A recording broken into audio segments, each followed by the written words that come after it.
오늘 하나님께서 우리에게 주신 말씀은 잠언 27장 1절에서 12절까지의 말씀입니다. 하나님 말씀 받들어 읽도록 하겠습니다. 내일 일을 자랑하지 마라. 내가 하루 동안에 무슨 일이 일어날지 알 수 없기 때문이다. 남이 너를 칭찬하게 하고 스스로 하지 마라. 칭찬은 남이 해주는 것이지 자기 스스로 하는 것이 아니다. 돌은 무겁고 모래는 짐이 되지만 어리석은 사람의 분노는 그 둘을 합친 것보다 더 무겁다. 화내는 것이 무섭고 진노가 폭풍 같다지만 질투하에 누가 당해낼 수 있겠는가? 숨은 사랑보다는 드러내고 꾸짖는 것이 낫다. 친구의 꾸지람은 진실하나 원수의 입맞춤은 속이는 것이다. 배부른 사람은 꿀도 싫어하지만 배고픈 사람에게는 쓴 것도 달다. 자기 집은 떠나 방황하는 사람은 둥지를 떠나 헤매는 새와 같다. 기름과 향수가 마음을 기쁘게 하듯 친구의 진심 어린 충고도 그러하다. 내 친구와 내 아버지의 집을 친구를 버리지 말고 재앙이 닥쳤을 때 내 형제의 집으로 가지 마라. 가까운 이웃이 멀리 사는 형제보다 낫다. 내 아들아 지혜롭게 돼 내 마음을 기쁘게 하여라. 그러면 나를 욕하는 사람에게 내가 대답할 수 있을 것이다. 현명한 사람은 위험을 미리 보고 피하지만 우둔한 사람은 그대로 가다가 고난을 당한다. 아멘.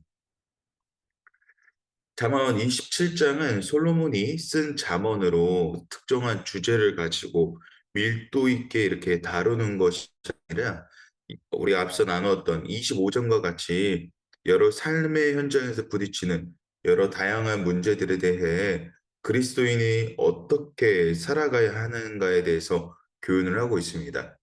그 주제에 있어 앞에 나누었던 것과 동일하게 지혜로운 삶의 자세, 이웃들에 대한 태도, 미련한 자에 대한 경고 등 이 다양한 주제들로 선재되었음을 이제 보게 됩니다. 특별히 오늘 본문이 이제 1절부터 12절까지는 총 세 가지 주제를 가지고 우리 함께 보기를 원하는데요. 첫 번째 주제는 자랑에 대한 공고를 하고 있습니다. 오늘 본문의 1절을 보게 되면 내일 일을 자랑하지 말라고 교훈하고 있습니다.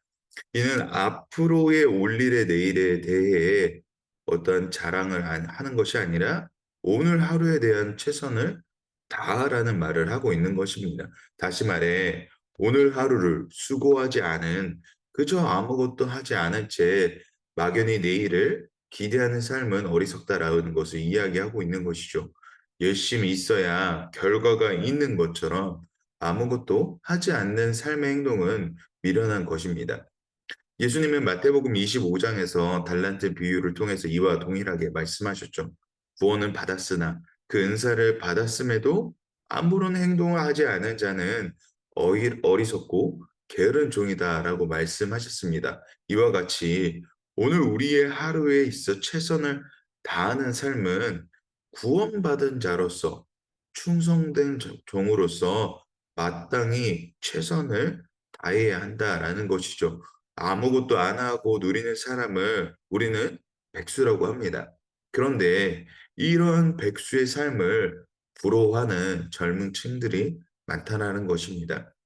일을 하면서 마주하는 어려움 없이 일확천금의 어떤 이 로또만을 누리고 누구에게 핀잔이나 혼남을 듣고 싶지 않아 한다라는 것이죠. 분명히 일을 함으로 수고하고 결실을 맺는 이 과정은 쉽지 않습니다. 그러나 우리가 수고한다는 것, 결실을 맺는다는 것은 그만큼의 성장을 이루어 간다라는 것이죠. 성장을 두려워하면 결과 또한 없습니다. 이는 우리의 신앙에서도 동일하게 신앙은 성장해야 합니다.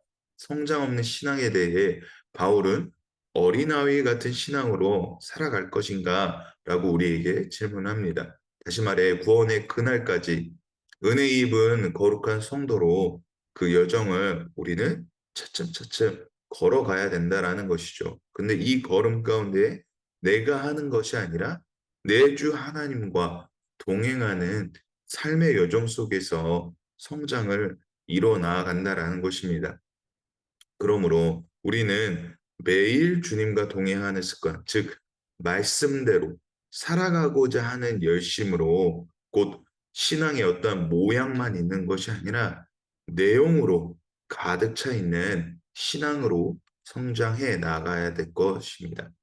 계속해서 이절을 보게 되면 칭찬은 스스로 하는 것이 아니라고 교훈하고 있습니다. 남이 너를 칭찬하게 하는 것, 즉, 칭찬은 자기 스스로 하는 것이 아니라 남이 하는 칭찬이야말로 진정한 칭찬이라고 말하죠. 아무리 좋은 일을 했더라도 직접 자기 입으로 칭찬하게 되면 듣는 사람으로 하여금 거부감을 갖게 할 것입니다. 물론 남이 정말 넉넉하게 받아줄 수 있을 수도 있습니다. 그러나 자기 스스로 말하는 칭찬은 오히려 남으로 하여금 경계심만 일으킨다라는 것이죠. 그렇습니다. 말을 함에 있어 자기 중심적 언어들을 사용하는 것을 우리는 늘 경계해야 됩니다. 왜 그럽니까? 자기 중심적 언어를 사용하는 사람은 결국 이웃으로 하여금 신뢰를 잃어버리게 한다라는 것이죠. 실제로 그러하지 않습니까? 누구나 겸손한 사람과의 관계를 맺고 싶어 하지 스스로 칭찬하는 사람과 관계를 맺고 싶지 아니합니다. 자기 칭찬이 있는 사람은 남을 돌아보지 못하고 자기 갈 길만 갑니다. 남은 신경 쓰지 않는다라는 거죠. 늘 자기가 우선적인 삶을 살고 있기 때문입니다. 여기서 정말 중요한 것은 자기 칭찬하는 사람이 바로 본인이다라는 것을 인식하지 못한다라는 것이죠. 그러면 내가 이 자기 칭찬하는 사람에 대한 분별 또는 그렇게 살아가지 않으려고 하면 어떻게 해야 되는가? 요한복음 8장을 보면 예수님은 내가 내게 영광을 돌리면 내 영광이 아니니라라고 말씀을 하십니다. 즉 하나님의 영광을 우리는 늘 먼저 생각해야 한다라는 것이죠. 내가 원하는 말들을 하는 것이 아니라 하나님이 원하시는, 하나님이 바라시는, 하나님의 영광 되시는 말을 해야 한다라는 것입니다. 그렇습니다. 우리가 늘 말하고 행동함에 있어서 늘 주님이 우리와 함께 하신다라는, 늘 나의 하나님이 부르신 그 자리에 있다라는 믿음이 동반되어야 할 것입니다. 그러므로 내가 하나님의 영광을 나타내는 자로 머물고 있다라는 것. 늘 신중함으로 겸손함으로 우리는 살아가야 할 것입니다. 두 번째 주제입니다. 두 번째 주제는 분노입니다. 본문 3절에서 이렇게 이야기를 하고 있습니다. 돌은 무겁고 모래는 짐이 되지만 어리석은 사람의 분노는 그 둘을 합친 것보다 더 무겁다. 이 비유의 이미지는 산에 있는 정말 큰 암석, 사막에 있는 수많은 모래보다 분노가 무겁다라는 것을 말하는 것입니다. 그만큼 분노의 무게가 엄청 크다라는 것을 의미하고 있는 것이죠. 즉, 자기 감정을 다스리지 못하고 자기 멋대로 분을 내는 그러한 미련의 모습에 대해서 비유적으로 표현하고 있는 것입니다. 분을 내는 것은 가장 빠른 죄의 지름길이 됩니다.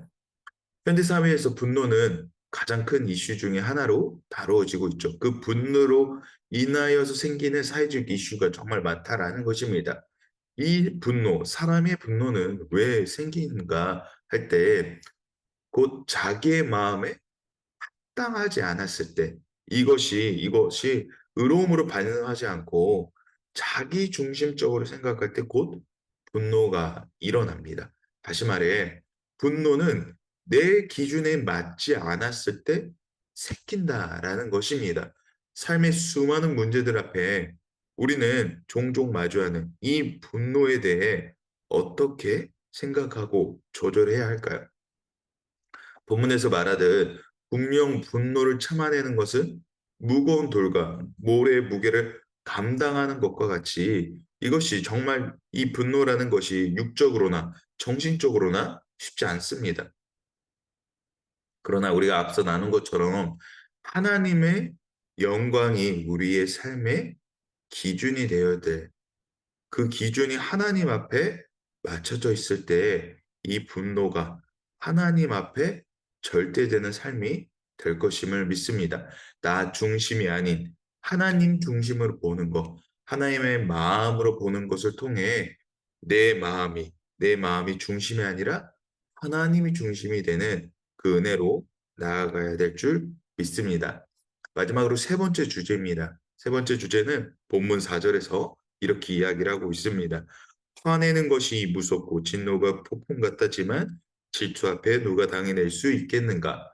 4절에서 우리는 분노를, 3절에서는 분노를 얘기했고 4절에서는 질투를 이야기하고 있습니다. 그런데 4절에서 뭐라 이야기합니까? 분노보다 무서운 것이 바로 질투를 합니다. 왜냐하면 분노는 사실 잠시 잠깐으로 끝날 수도 있습니다. 그러나 질투는 끝없는 구렁텅이로 우리를 몰아간다라는 것이죠. 왜냐? 질투는 의심하기에 그렇습니다. 부부 사이나 또는 사람과의 관계 안에서 발생하는 이 질투는 서로를 신뢰하지 못함으로 이것이 더 나아가 무엇입니까? 증오로 넘어가게 됩니다. 증오는 오랫동안 지속이 되죠. 그리고 그 마음이 매일 불같이 반응하게 됩니다. 이 불은 또 그 마음이 어느 곳으로 번질지를 모릅니다. 사방으로, 내 주변으로 펴지게 될 것이라는 것이죠. 분명한 것은 질투는 내 것이라 여기는, 즉 자기중심적 마음에서 생긴다라는 것입니다. 마치 당연히 내 것이라 여기기에 그 누구도 침범할 수 없다라고 여긴다라는 것이죠. 우리가 사람과의 관계 안에서 정말 친한 관계에 어떤 사람이 있는데 이 사람이 다른 누군가와 친해지면 뭔가 불안하고 내가 더 잘해줘서 빼앗기고 싶지 않은 이러한 마음들, 바로 이것이 질투라는 마음입니다. 그렇다면 이 질투의 마음은 도대체 왜 오는가? 바로 소유하고자 하는 것에서 온다라는 것이죠. 소유는 결국 사랑받고자 하는 마음입니다. 그런데 사람은 사람과의 관계 안에서 결코 그 사랑을 채울 수가 없는 것이죠. 왜냐? 사람은 무한한 사랑을 줄 수 없기 때문입니다. 잠시 잠깐의 사랑을 주고받을 수는 있으나 이 사랑에는 유한하기 때문입니다. 그렇습니다. 오직 하나님만이 우리의 무한한 사랑, 끝없는 사랑을 베푸시는 분이십니다. 하나님만이 유일한 나의 만족되심을 우리는 알아야 합니다. 그렇습니다. 우리는 하나님께 속해 있을 때 자유함을 누리게 된다라는 것이죠. 분노와 질투, 그 어떠한 것도 만족이 안 되는 것으로부터 하나님으로부터 우리는 자유하게 될 줄 믿습니다. 말씀을 맺겠습니다. 오늘 말씀의 핵심은 무엇이냐? 내가 아닌 주님이 자랑되시는 삶을 살아야 하는 것을 교훈하고 있는 것입니다. 주님이 자랑되시는 삶은 무엇입니까? 자랑이란 자부심을 느낀다라는 것이죠. 내가 하나님의 거룩한 백성이 되었다는 것에 자부심이 있어야 한다라는 것입니다.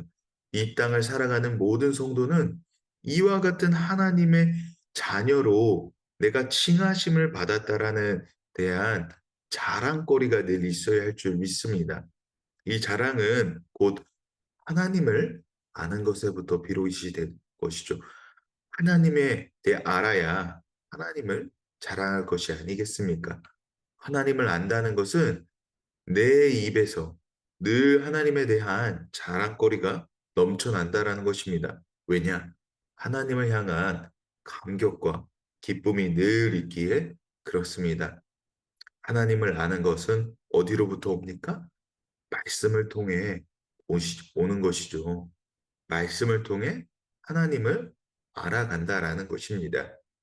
말씀을 안다라는 것은 또 들음에서 끝나는 것이 아니라 내가 직접 읽고 묵상함으로 직접적으로 나에게 말씀하시는 하나님의 말씀을 들어야 한다라는 것이죠. 어떤 설교자를 통해서, 어떤 삼자를 통해서 듣는 것이 우선시 되는 것이 아니라 나에게 오늘도 직접적으로 말씀하시는 하나님의 말씀을 일대일로 내가 들어야 한다라는 것입니다.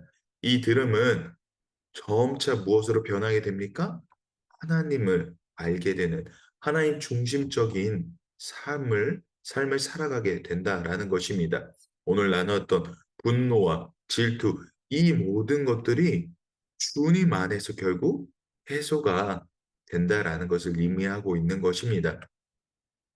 바울은 고전 2장에서 자신이 자랑할 것은 오직 예수 그리스도밖에 없음을 고백합니다. 바울은 우리가 잘 알듯이 사회적 지위나 명망이 너무나 뛰어난 사람이었죠. 그런데 그가 자랑한 것은 오직 예수 그리스도밖에 없다라는 고백은 정말 바울 안에 주님만이 자랑할 것, 그 외에는 없음을 이야기하는 것이죠. 이것을 또 하나님만이, 주님만이 나의 자랑 되심을 직접적으로 경험하였기에 이 은혜가 날마다 충만하게 나오는 고백일 것입니다. 그렇습니다. 오늘 우리는 모든 삶의 여정에서 정말 사소한 고차 하나님의 임재를 구하는 자리가 되어야 할 줄 믿습니다.